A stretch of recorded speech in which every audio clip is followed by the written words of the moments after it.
Libreng sakay ipinagkaloob ng SOU Maritime Group sa mga stranded commuters ng ilang bahagi ng Metro Manila. Yan ang ibabalita ni Patrolman John Kelvin Madamka.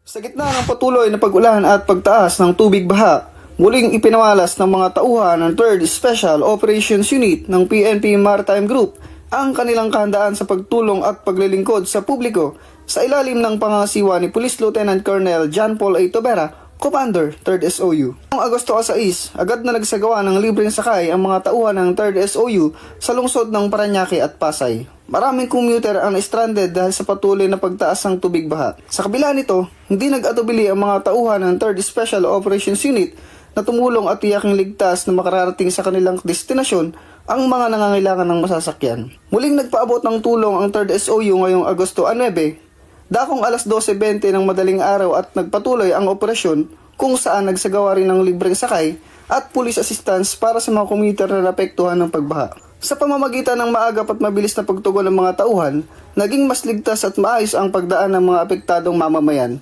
at nakatulong ito upang mabawasan ang epekto ng pagbaha sa kanilang pag-uwi at pagbiyahe. Ang ganitong uri ng serbisyo ay patuloy na dedikasyon ng 3rd Special Operations Unit, PNP Maritime Group, na unahin ang kaligtasan at kapakanan ng publiko lalo na sa panahon ng sakuna at matinding kondisyon ng panahon. Sa oras ng pangailangan, maasahan ng 3rd Special Operations Unit na laging handang robusponde, tumulong at maglingkod. Mula dito sa 3rd Special Operations Unit, PNP Maritime Group, ako ang inyong PNN News Correspondent, Patrolman John Kelvin Q. Madamka, alagad ng batas, tagapagtaguyod ng balitang pulis. Bagong PNP para sa bagong Pilipinas, serbisyong mabilis, tapat at nararamdaman.